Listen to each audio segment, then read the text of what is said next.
And oftentimes, we spend our time dreaming about fighting giants without ever having gotten in the ring. One of my convictions is that most of us could benefit from having bigger goals in our lives. A little more outsized ambition for who we are, what we can accomplish, and where we want to be a year or maybe 5 years down the road. Something I really want to instill into my kids when they're young is that they can do scary things. They can shoot big and believe in themselves and all those sort of catchphrases we might use, but ultimately that they should try new things. Even if they fail, I really think that's going to help them stumble into perhaps things that they are really good at and gifted at, things that they're really passionate about, and they might want to give more of their attention and their energy to. Sometimes we only find that by having a little bit of ambition for where we want to be. However, I think what stops us from getting to where we want to go is not our potential most of the time. It's actually our commitment to the first step along the way. Because of course, to try something scary or to accomplish something big is not just about ambition, it's about commitment. A lot of steps in the same direction over weeks and months and years to get there. And I think that's something we actually uncover in the scriptures. I was doing a sermon recently about David and Goliath of all things. And I mean, this is about as big of an outsized ambition as you can get.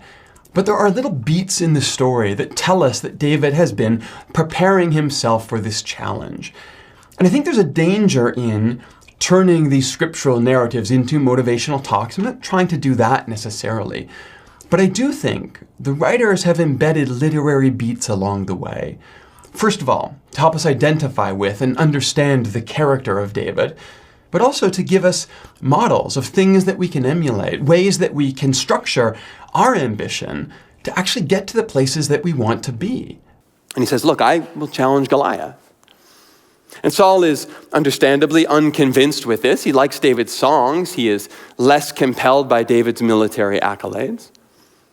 And this is how David responds. He says, look, your servant has been keeping his father's sheep. When a lion or a bear came and carried off a sheep from the flock, I went after it. I struck it. I rescued the sheep from its mouth. And it turned on me. I seized it by its hair, struck it, and killed it.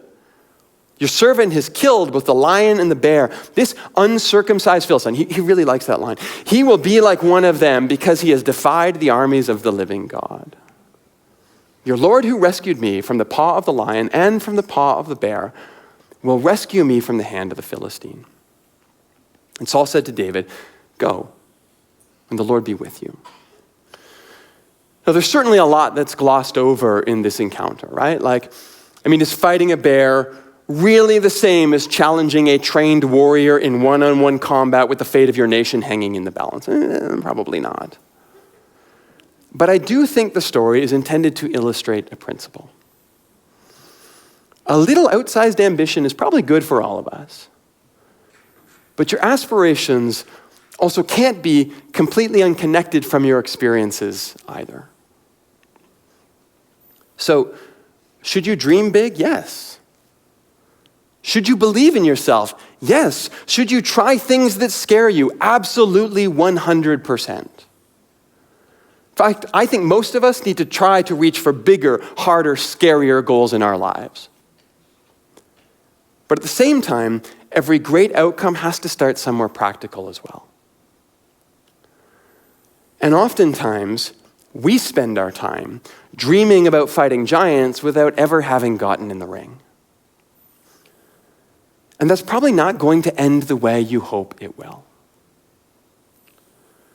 So, you want to write a book? Start a blog. You want a new job? Start working on a course to develop your skills in your downtime. You want to be in better shape? Take a walk and do it every day until it's easy and then go for a run. My point is, we should believe big things for ourselves, just like David did. But all of that starts when we put in the work where we are. Bears come before giants. At the same time, I'm not going to lie, fighting a bear sounds pretty ridiculous. All of the men in the room who think you could do it, you absolutely need to reevaluate your grasp on reality right now. But I think you get my point here. Often what stops us from getting to where we want to go is not our potential. It's our willingness to take the first step on a very long journey to get there. David's big moment isn't born here in the valley with Goliath. It was born years ago, off the page, in the fields, in stories we never saw, and struggles no one ever thought were worth writing down. Chances are, that's how your big moment will start too.